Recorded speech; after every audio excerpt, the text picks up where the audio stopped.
ব্যস্ততার এই জীবন সুন্দর এবং দায়িত্বের জীবন অনেক সুন্দর, কিন্তু একটু কঠিন। তো তারপরও আমরা যখন সুন্দর কিছু অ্যাচিভ করতে চাই, কঠিন সময়ের মধ্যে থেকে আসলে যেতে হয়। কষ্ট না করলে তো আসলে সুন্দর মোমেন্টগুলো পাওয়া যায় না। তো আমার মনে হয় কালকে আপনাদের সাথে দেখা হলো, আজকেও দেখা হচ্ছে এবং আগামীকালকেও দেখা হবে ইনশাআল্লাহ। কালকেও সাভারে একটা ধানমন্ডিতে একটা ওপেনিংই আছে।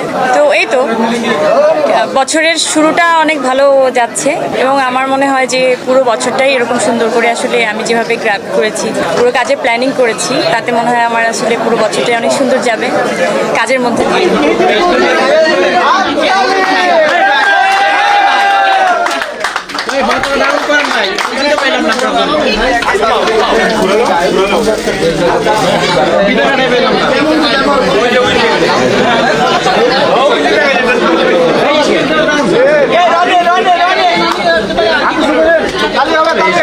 মোবাইলটা একটু ডাউন, মোবাইল ডাউন।